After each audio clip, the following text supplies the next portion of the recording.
Synoptic. What does that mean?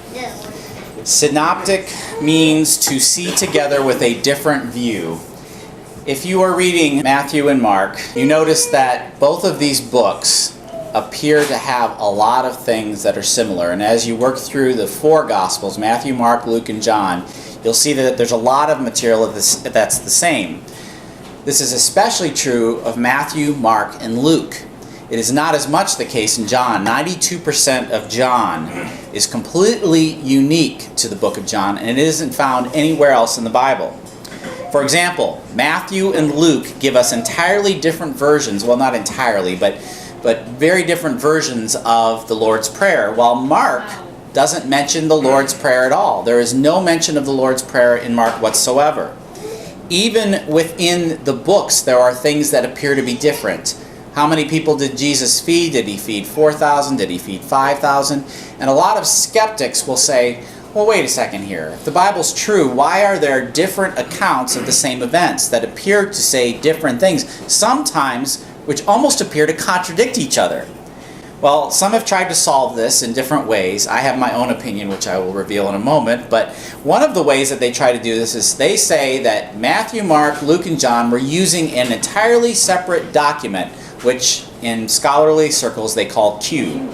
Yes, Q. Yeah. Yes. And Q is this entirely separate document that they supposedly all read and then went and wrote their own versions based on that separate document. I don't buy into that because there are too many things and too many problems with the history, the way the writing is done, and everything for that to be the case. Another possibility, and it's one that I actually believe much more strongly, is that Mark was the first book written.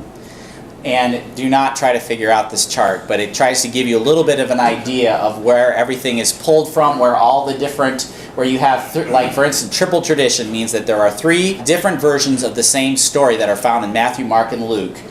Double tradition obviously means there are two, and then you see the differences between all the different books. 97% of Mark appears in Matthew, which I heard somebody this week sent me a note on Facebook and said, by the way, I'm repeating everything I just read since I'm going through Mark. Well, not exactly. There are things that don't appear in Mark that appear in Matthew. But a lot of people believe that Mark was the first book that was written, and then the other writers looked at Mark as being the one that they used as the outline for what they would do next. My belief is a little different, and it's partially based on this passage from Luke that starts out Luke. Many have undertaken to drop an account of the things that have been fulfilled among us, just as they were handed down to us by those who from the first were eyewitnesses and servants of the word.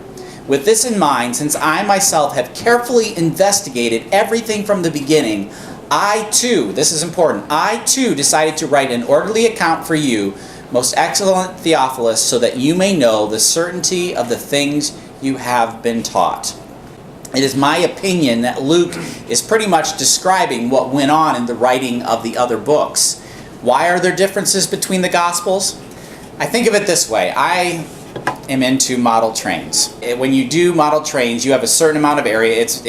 You've got to have a pretty big area to be able to put up a model train display. But if you don't have a big area, there is a way to make it so that your area appears bigger. Say you have a track that goes around just in a simple circle. So you put a wall in the middle. And on one side of the wall, you do a scene that's all mountains and forest and snow on the top of the mountain. And then on the other side, you do a desert scene. So you see the train going around the circle, and on one side of that center wall is the forest. On the other side is a desert. You have some people come in and they look at this display. When they leave, you ask them, what did the wall look like? And every person you talk to is going to have a different opinion, a different view of that wall.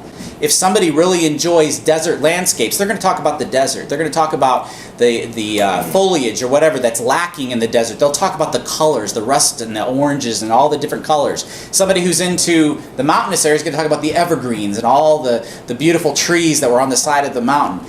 But they're talking about the same wall, even though they are giving you different and somewhat contradictory, it sounds like, descriptions of what they're seeing.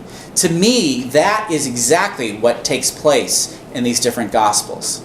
Matthew, Mark, Luke, and John all come at it from different perspectives. They were all different people coming from different circumstances and looking at the life of Jesus and seeing different things because their own biases played into what it was they wrote down. And so the details and the things they described appear sometimes to be contradictory, and yet they're describing the same thing.